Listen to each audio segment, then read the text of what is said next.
ಅವ್ವ ಇನ್ನೊಂದು ಸ್ವಲ್ಪ ದಿನ ನಿನಗೆ ಕಣ್ ಕಾಣಿಸ್ತದೆ, ಅವಾಗ ನೀನೆಲ್ಲ ಕಡೆ ಆರಾಮಾಗಿ ಓಡಾಡ್ಬೋದು. ಆಯ್ತು ಕಣವ.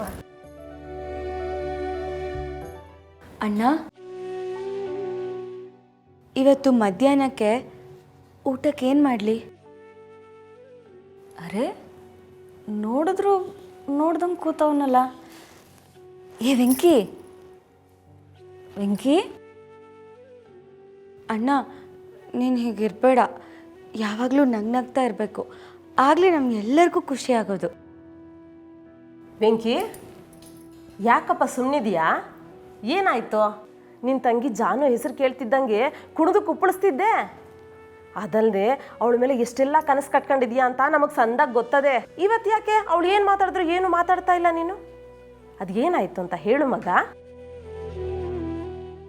ಅಲ್ಲ, ನೀನು ಯಾರ ಮೇಲೂ ಕೋಪ ಮಾಡ್ಕೊಳಕ್ಕಿಲ್ಲ, ಅದು ನಿನ್ನ ತಂಗಿ ಮೇಲಂತೂ ಇದ್ದಿದ್ದು ಕೋಪ ಮಾಡ್ಕೊಳಕ್ಕಿಲ್ಲ. ಏನಾಯ್ತು ಅಂತ ಹೇಳು ಮಗ.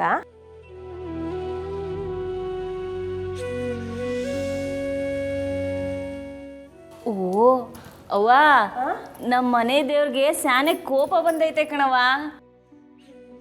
ಈಗ ನೈವೇದ್ಯ ಮಾಡಿನೋ ಇಲ್ಲ ಅಲಂಕಾರ ಮಾಡಿನೋ ಕೋಪ ಇಳಿಸ್ಬೇಕು. ಏನ್ರಿ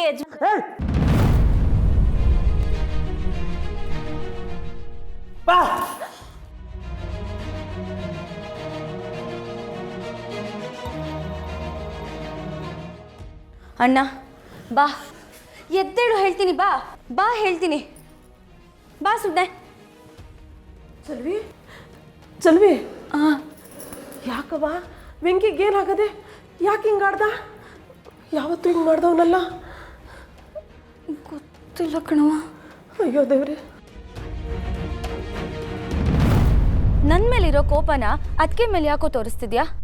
ನನಗೆ ಗೊತ್ತು, ಫೋಟೋ ಸುಟ್ಟು ಹಾಕಿದ್ದಕ್ಕೆ ನಿನಗೆ ನನ್ನ ಮೇಲೆ ಕೋಪ ತಾನೆ?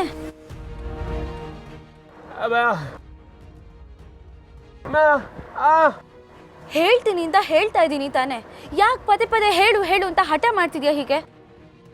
ನೀನು ನಿನ್ನ ತಾಯಿನ ಹುಡುಕ್ತಿದ್ಯಾ ಅಂತ ನನಗೆ ಚೆನ್ನಾಗಿ ಗೊತ್ತು. ಆದರೆ ಅದಕ್ಕಿಂತ ಇನ್ನೊಂದು ಸತ್ಯ ಹೇಳ, ನಿನ್ನ ತಾಯಿ ಎಲ್ಲಿದ್ದಾರೆ ಅಂತ ನನಗೆ ಗೊತ್ತಿದೆ.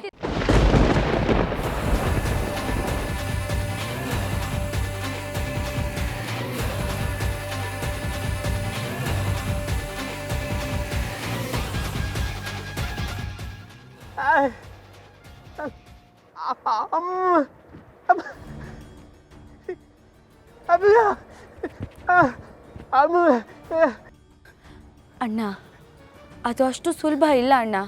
ನಾನು ಈಗ ಅವ್ರನ್ನ ಕರ್ಕೊಂಡು ಬರೋ ಪ್ರಯತ್ನದಲ್ಲೇ ಇದ್ದೀನಿ. ಆದರೆ ನಾನು ಕರ್ಕೊಂಡು ಬರೋ ತನಕ ನನ್ನ ಮೇಲೆ ನೀನು ಮುನಿಸ್ಕೊಂಡಿರಬಾರ್ದು. ಆಮೇಲೆ ಯಾವುದೇ ಕಾರಣಕ್ಕೂ ಜಯಂತ್ ಅವ್ರಿಗೆ ನಿಮ್ಮ ತಾಯಿ ಫೋಟೋನ ತೋರಿಸ್ಬಾರ್ದು.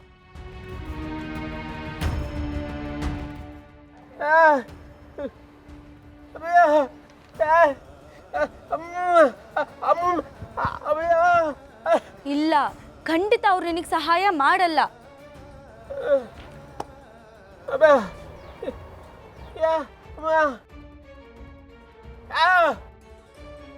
ನೀನು